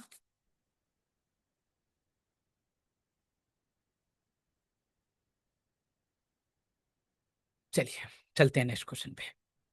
नेक्स्ट क्वेश्चन क्या है, ध्यान से पढ़ना है, कोशिश करना है कि ये क्वेश्चन हम खुद से कर लें, अभी के अभी कर ले सर, आप रुक जाइए हम अभी करते हैं। Particle moves in a straight line, okay, towards मतलब negative fixed point O with attractive force mu into distance to the power -3। क्या आ गया इधर से, d2x/dt² is equal to minus towards लग रहा है तो म्यू अपॉन एनी डिस्टेंस लेना है तो x3। अच्छा -3 था ना तो -x3। If it start from rest at a distance a से स्टार्ट हो रहा है, so that time reaching of a/2 half तक पहुंचने में x और t का बीच में रिलेशन फाइंड करना है पहले। और बोल रहा है कि and at that its velocity, और उस पॉइंट पे वेलोसिटी भी फाइंड करना है। तो क्या करेंगे आप लोग खुद बताइए, यहां से क्या करेंगे, इक्वेशन ऑफ मोशन किसी को लिखने में प्रॉब्लम, इसको लिखने में किसी को प्रॉब्लम। अच्छा आप लोग से हम पूछ ले क्या, एक एक जन को पकड़ के, क्या बताइए तो जरा, क्या करेंगे नेक्स्ट स्टेप। फिर वो v dv/dx is equals to -v/x3 ले लेते हैं। ओ अच्छा, इसी को हम लोग वो 2 dx/dt से मल्टीप्लाई करके इक्वेशन ले लेंगे, dx/dt इंटीग्रेट, का whole square. Multiply and integrate. हाँ, मल्टीप्लाई एंड इंटीग्रेट। तो आ जाएगा d t x by d t का whole square equals to two mu by x square plus c, minus cancel out हो जाएगा। हाँ मतलब इसको हम ऐसे लिख देते हैं, -2 म्यू, मतलब ये काम करना है मुझे, -2 म्यू और integration of 1/x³ dx plus c, arbitrary constant C1 ले लीजिए। अब इनिशियल वेलोसिटी तो जीरो रहेगा हाँ और t is equal to zero हो जाएगा, या हाँ, तो और वहां से C1 डिस्टेंस फाइंड हम कर लोग लेंगे। का ए है। हाँ सर, सी फाइंड आ जाएगा यहाँ से। तो इसके बाद का रिलेशन क्या होगा, dx/dt के बीच में रिलेशन आएगा। तो वेलोसिटी, अब वो पूछ रहा जीरो था हो कहाँ पे, जाएगा ना। वो पूछ रहा था कहाँ पे वेलोसिटी। ए अब आते पे। हैं क्वेश्चन पे, ठीक है, समझ रहे हैं आप लोग। d2x/dt² -μ/x³, 2 dx/dt से मल्टीप्लाई करना, इंटीग्रेट करना, d2x/dt² क्या हो गया, dx/dt का whole square, -2 mu 1/x³ dx plus arbitrary constant c। इसको इंटीग्रेट किए तो μ/x² या μ x⁻² प्लस सी। सी का वैल्यू फाइंड करना है, आर्बिट्ररी कांस्टेंट यहाँ पे लिखा नहीं है, हम ही शायद भूल गए होंगे, where c is an arbitrary constant, जरूर लिखना है आर्बिट्ररी कांस्टेंट। पेंसिल से अगर कहीं नहीं लिखे हैं किसी नोट्स में तो जरूर अभी लिखिए। Time t is equal to 0, x is equal to a, dx/dt is equal to 0, C का वैल्यू निकल गया -μ/a², dx/dt को मॉडिफाई कर दिए, μ/x² -μ/a², म्यू को बाहर किए, x² माइनस x⁻², और -a⁻², प्लस या माइनस, स्क्वायर को उधर भेजेंगे तो क्या होगा, प्लस या माइनस, ऐसा रहेगा sir. Minus, sir minus, minus होगा। माइनस आ गया। सेपरेबल वेरिएबल का क्यों रखे हैं उसको, क्यों पढ़े हैं सेपरेबल वेरिएबल इतना दिन से, यूज तो करना पड़ेगा। इधर एक्स का function left hand side, T के फंक्शन को राइट हैंड साइड, इंटीग्रेट कर लेते हैं इसको। कहां से कहां तक इंटीग्रेट करना है, तो हमें पहुंचना था कितना डिस्टेंस से, ए डिस्टेंस से a/2 पे। टाइम यहाँ पे 0 था, यहाँ पे टाइम कैलकुलेट करना था, तो इसको टाइम बोल देते हैं t1, यहाँ पे बोल देते हैं t इज इक्वल टू 0। तो t इज इक्वल टू 0 से टाइम t1 तक, ए से लेके a/2 तक, डायरेक्ट इंटीग्रेट, लिमिट पुट नहीं करते हैं, आर्बिट्ररी कांस्टेंट आएगा, आर्बिट्ररी कांस्टेंट को इनिशियल वैल्यू पुट करके एंड देन फाइंड करेंगे, फाइनल वही आएगा। तो टाइम निकल गया। हमसे पूछ रहा था वेलोसिटी भी, a/2 पे वेलोसिटी कितना होगा, तो वेलोसिटी का तो ऑलरेडी फॉर्मूला बना के रखे हैं सर हम लोग, किधर, इधर, dx/dt इज इक्वल टू ये वाला, dx/dt is equal to -μ a² -x² ये x था, एनी पोजीशन, एनी पोजीशन पे था। हमसे पूछ रहा है a/2 पे, कितना छोटा बच्चा जैसा क्वेश्चन पूछ रहा है, -√μ a² - मतलब a/2 का whole square upon a into a/2 का पावर हाफ, यही तो किए होंगे फ्रॉम इक्वेशन कुछ नंबर इन देके। velocity at time t1 when the particle is at the x is equal to a/2 dx/dt, v is equal to √μ a² - x² था ना, तो x की जगह पे पॉइंट a/2 पुट किए, a²/4 देखिए पुट किए, वेलोसिटी आ गया। दो ही काम तो करना है इधर, वेलोसिटी पूछेगा और टाइम और पोजीशन पूछेगा, इसके अलावा कुछ भी नहीं पूछने वाला है रेक्टिलिनियर मोशन में। ध्यान रखना, ये दिमाग में छप जाना चाहिए कल एसएचएम, मतलब कल क्या, परसों, कि रेक्टिलिनियर मोशन दिमाग में छप जाना चाहिए पहले, कि लाइन पे मोशन, टुवर्ड्स या अवे, इक्वेशन ऑफ मोशन लिखना है, d2x/dt² से मल्टीप्लाई करना है, एंड उसके बाद वेलोसिटी का इक्वेशन आ जाएगा, एंड उसके बाद x और t के बीच में पोजीशन और टाइम का इक्वेशन आ जाएगा। इतना ही काम है, एक क्वेश्चन रेक्टिलिनियर मोशन से होता ही है।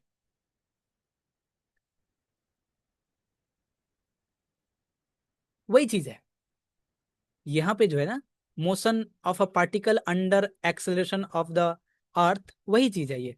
बस क्या हो गया, पहले ऐसे मोशन कर रहा था लाइन में, ऐसे, ये 0 था और ये a था, वही चीज है, लेकिन ये अब ऐसे हो गया है। अगर हम इसको ऐसे घुमा दे ऐसे, तो क्या हो गया, ये यही हो गया आपका motion of a particle under the attraction of earth. वहां पे भी, यहाँ पे भी वो क्या कर रहा था, इसको अट्रैक्ट कर रहा था। अच्छा, वो रिपल्स भी कर सकता है, लेकिन ये हमेशा क्या करेगा, अट्रैक्ट करेगा। अच्छा, अर्थ का जो सेंटर है वहां से अट्रैक्शन फोर्स लग रहा था, तो ये वाला डिस्टेंस तो कुछ ना कुछ होगा, तो ये डिस्टेंस कुछ ए ले लेते हैं, इसका रेडियस, बस वही काम है इधर भी, कि O be the centre of the earth taken from origin, a be the radius, ये सब कहानी लिखा हुआ है। और हाइट अगर मान लेते हैं ए है तो ए प्लस एच। टोटल डिस्टेंस हमेशा सेंटर ऑफ फोर्स से ही नापते हैं हमेशा। और हम लोग जानते हैं ये चीज कि जो अट्रैक्टिव फोर्स लगना है ना अर्थ का, अट्रैक्शन फोर्स, वो भी वेरी करता है inversely as the square of the distance के ही। कैसे मालूम चला आपको? ये सर पहले ही बता के गए हैं Newton sir, f is equal to g m m upon r square. हमेशा अट्रैक्टिव फोर्स लगता है varies inversely square of the distance के। तो इसका भी इक्वेशन क्या होगा? D two x upon d t square minus mu upon x square. Earth surface पे यहाँ पे एक चीज, बस एक चीज छोटा सा, ये म्यू का वैल्यू जो आर्बिट्ररी कांस्टेंट, पॉजिटिव कांस्टेंट जो है ना, ये वैल्यू जो हम लोग वेरिएशन कांस्टेंट जो लेते हैं, ये कांस्टेंट फाइंड कर सकते हैं हम लोग। प्रीवियस ईयर का एग्जांपल करवा दीजिए सर, रेक्टिलिनियर मोशन का वो आप लोगों को करना है। इधर हम पूरा कंप्लीट कराएंगे नोट्स को, ये अभी जो आप लोग को अभी दे रहे हैं ये सब आप ये नोट्स देंगे, ये करना है और प्रीवियस ईयर क्वेश्चन करना है, 3-4 प्रीवियस ईयर क्वेश्चन होगा। और मे भी इधर ही मिल जाएगा प्रीवियस ईयर क्वेश्चन। हाँ, तो क्या है, d two x upon d t square minus of mu upon x square. या फिर आप पहले ये कर सकते हैं, पहले पी वाई क्यू कर लीजिए, देन उसके बाद नोट्स कर लीजिए। जब अर्थ का सरफेस होता है ना, वहां पे जो ग्रेविटेशनल फोर्स होता है हमारा, वो जी बोलते हैं इसको यहाँ पे। अब ये कैसे आता है इसके डिटेल में नहीं जाएंगे। तो एक्स इज इक्वल टू ए मतलब अर्थ का रेडियस, ये ओ था, ये रेडियस है, तो एक्स इज इक्वल टू ए मतलब सरफेस पे जो एक्सेलरेशन होता है वो जी होता है। तो g is equal to mu upon a square, क्योंकि एक्स था एनी डिस्टेंस, तो ए क्या हो गया ऑन द अर्थ सरफेस, तो g mu is equal to g a square. ये ध्यान रखना है, म्यू का वैल्यू जब बात करेगा कि मोशन हो रहा है under the motion under the attraction force of the अर्थ, तो वहां पे बस डिफरेंस यही होगा कि म्यू का वैल्यू बाकी क्वेश्चन में फाइंड नहीं होता है, इधर फाइंड हो जाता है जी ए स्क्वायर। डन, क्लियर है यहां तक? इसके बाद कोई कंसेप्ट नहीं है, कोई कंसेप्ट ही नहीं है अब, सब क्वेश्चन। ये क्वेश्चन को ध्यान से समझिए। Straight line acceleration directed towards the fix point in the, क्या समझ में आ रहा है ये क्या लिखा हुआ है? नोट्स पढ़ के बताइए तो जरा। इन द, क्या लिखा हुआ है बताइए जरा कोई। लाइन सर, नहीं नहीं, नोट्स ये 9 नहीं होगा। Line sir, line. Line line line लिखा अच्छा हुआ है। लाइन लिखा हुआ है, सॉरी सॉरी सॉरी, लाइन लिखा हुआ है ना। अच्छा, in the line, straight line directed towards a fix point O in the line and is always line, and is ठीक है, always equal to mu x to the power minus 5/3। कैसा लग रहा है? टूवर्ड्स लग रहा है, स्ट्रेट लाइन पे टूवर्ड्स है। When it is at a distance x, if it start from rest at a distance a from o, so that it will arrive the position o। कुछ नहीं, वही फिर से x और t के बीच में रिलेशन हमसे पूछ रहा है, o तक पहुंच जाए तो।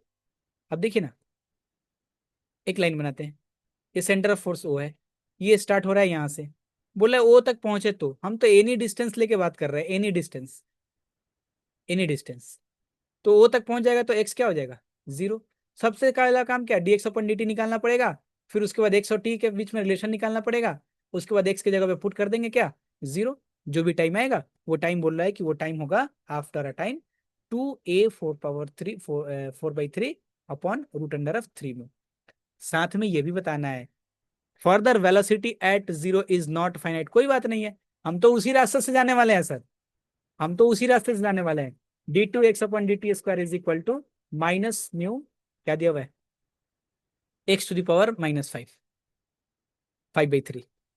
क्या करना है, उसी रास्ते से जाएंगे, वेलोसिटी तो पहले ही निकलेगा, बाद में एक्स और टी के बीच में रिलेशन निकलेगा। 2 dx अपॉन डी टी से मल्टीप्लाई करना है एंड इंटीग्रेट करना है, dx अपॉन डी टी आएगा होल स्क्वायर के फॉर्मेट में। C1 का वैल्यू फाइंड करना है, इधर C1 आएगा। C1 का वैल्यू कैसे फाइंड करना है, इनिशियल कंडीशन पुट करके C1 का वैल्यू फाइंड करना है। उसके बाद फिर से सेपरेबल वेरिएबल यूज कर लेना है dx अपॉन dt में, एंड सॉल्व करेंगे तो x और t के बीच में रिलेशन आएगा। बोला है जब ये पहुंच जाए 0 पे, यानी कि जब इसको इंटीग्रेट करेंगे तो कहां से इंटीग्रेट करेंगे, x is equal to a से कहां पहुंच जाए 0 पे, time t is equal to 0 से t। देखिए यही तो काम कर रहे हैं, दिमाग में छप जाना चाहिए।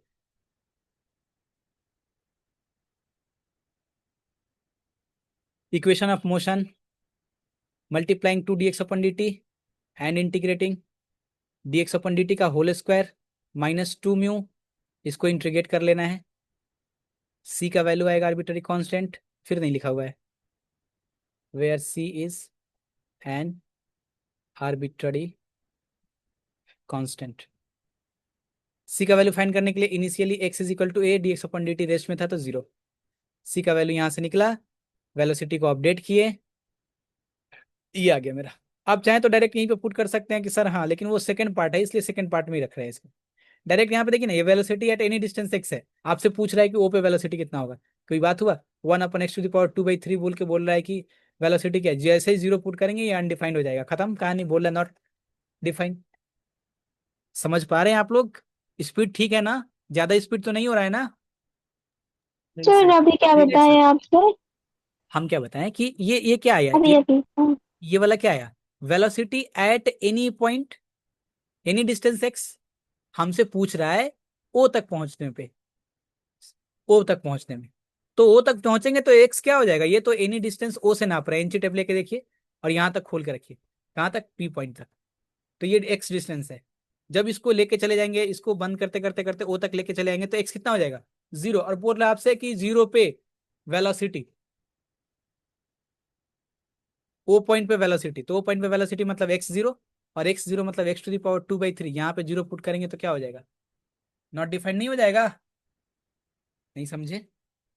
यस सर, समझ बस। गया। तो ये तो बाद का पार्ट है, सेकंड पार्ट। अभी तो x और t के बीच में रिलेशन, सेपरेबल वेरिएबल का यूज कब करेंगे, अभी नहीं तो कब नहीं। dx अपन dt इधर लेके चलेगा इसको, इसके बाद इसको इंटीग्रेट किए हैं, यही x is equal to a sin cube theta लेके, कंप्लीट चीज लिखा हुआ है नोट्स में, बढ़िया नोट्स बनाया है। देन इसको सॉल्व किया हुआ है, 3a sin स्क्वायर थीटा, सारा फॉर्मूला वगैरह लिख के टाइम निकल गया हमारा। इसको इंटीग्रेट कर दिया कहाँ से कहाँ तक, t इज इक्वल टू 0 से लेके t1 तक, और π/2 चेंज हो गया वो, थीटा में लिए हैं तो ये a से 0 तक था, ये π/2 से 0 हो गया, क्योंकि लिमिट भी तो चेंज करना पड़ता है ना। इधर x पुट करते हैं, इधर थीटा पुट करते हैं, जब x is equal to a, जब x is equal to 0, a put करेंगे तो क्या हो जाएगा, π/2, और जब 0 पुट करेंगे तो क्या हो जाएगा, 0। बस वही π/2 से लेके 0, इंटीग्रेट किए इसको, टाइम निकल गया मेरा। और वही चीज सर जो पहले आप बताए हैं कि dx अपन dt मतलब velocity 1/x⁴/2, 1/a⁴/2, velocity at the point o that is x is equal to 0 is not finite, क्योंकि 1/x⁴2/3 मतलब 1/0, this is undefined. Clear? Yes और नो? Yes sir. ठीक है सर। नेक्स्ट नेक्स्ट क्वेश्चन, ये already done है शायद। अब ये क्वेश्चन देखिए, सर आपने सब में बताया, अभी अभी अभी ने बताया कि 2 dx अपन dt से मल्टीप्लाई करना है और इंटीग्रेट करना है, बोले ना ये जगह आएगा तो बताएंगे। पहले क्वेश्चन पढ़ते हैं आराम से और इक्वेशन ऑफ मोशन बनाते हैं। Particle moves in straight line with acceleration mu upon distance की पावर क्यूब टूवर्ड्स, मतलब d2x upon dt square is equal to -μx⁻³ ठीक है। Fix point where mu is constant if it start distance c, कहां से start हो रहा है, distance c से, मतलब ये टोटल डिस्टेंस कितना है, c है ना। From a fix point prove that it's distance will B c/2, हमें ये प्रूव करना है आफ्टर टाइम। ये फिर से वही बात, इसका डिस्टेंस हाफ हो जाता है कितने टाइम के बाद, 1/2 c² √3, 1 मिनट। अच्छा ये तो हो ही गया ना, फिर से इसको रिपीट कर रहे हैं, ये तो ऑलरेडी डन, पहले हो गया ये क्वेश्चन। ये क्वेश्चन के बारे में समझा रहे थे। A particle moves straight line attractive force, तो d2x/dt² is equal to -mn²x towards fix point line when at a distance x from it, ठीक है। If it be projected with velocity, ध्यान रहे ये प्रोजेक्टेड विद वेलोसिटी, इसको initially rest में नहीं था ये, जिनको प्रॉब्लम हो रहा था कि सर मुझे इनिशियल कंडीशन लेने में प्रॉब्लम होता है, देखिए कितना क्लियरली लिखा है, बोला प्रोजेक्टेड विद वेलोसिटी इसको प्रोजेक्ट किया जा रहा है, धक्का मारा जा रहा है। कौन से वेलोसिटी से? तो वी वेलोसिटी से। इनिशियली रेस्ट में नहीं था, ये बैठा हुआ नहीं था, इसको पहले हम वेलोसिटी दिए हैं कुछ, तब जाके ये चलना शुरू किया यहाँ से। वी वेलोसिटी था इनिशियली एट पॉइंट ए पे, towards the centre of force from the initial distance a. ये इनिशियल डिस्टेंस ए है। From it prove that it reaches the centre, फिर वही बात कि ये पहुंच जाए कहाँ पे, ओ तक पहुंचने में कितना टाइम लगा है? तो टाइम वो after time 1/n tan inverse Na/v, ये टाइम लगा है। वही काम इक्वेशन ऑफ मोशन। तो सर इधर भी ऐसे कर लेते हैं ना, 2 dx/dt से मल्टीप्लाई करके और इंटीग्रेट कर देते हैं क्या? नहीं, इसमें ऐसा नहीं करना है। क्यों सर ऐसा? समझिए ध्यान से। अब इसको मार्क करके रखिए कि इसमें ऐसा क्यों। हम पहले इसका रीजन बता देते हैं, लेकिन इसको मार्क करके रखिए क्योंकि इसमें अलग लगाना है मेथड। 2 dx/dt जब मल्टीप्लाई करके इंटीग्रेट करेंगे ये ज्यादा जटिल हो जाएगा, सॉल्व का हो ही जाएगा, जटिल हो जाएगा। ये देखिए ना कितना सिंपल इक्वेशन है ये। d2x/dt² इज इक्वल टू, और tan में है वो, is equal to -mn²x। That imply d2x/dt² is equal to, नहीं, +mn²x इज इक्वल टू 0। ये कैसा दिख रहा है sir? d² + mn² x is equal to 0। ये ऑर्डिनरी डिफरेंशियल इक्वेशन का CF और PH फाइंड करते थे, वही नहीं दिख रहा है? इसका auxiliary equation d² + mn² is equal to 0, यानी d² is equal to ±m√n, iota. √mn। कुछ गड़बड़ लिखा है क्या क्वेश्चन में? देखे जरा। नहीं, ठीक ही है। अच्छा, मास तो कैंसिल हो रहा है ना बोथ साइड, तो कैंसिल हो जाएगा, मास तो कैंसिल हो जाएगा, मास को लेते चल रहे हैं हम, ये तो कैंसिल हो जाएगा। ये क्या हो जाएगा? +-d² + n² is equal to 0।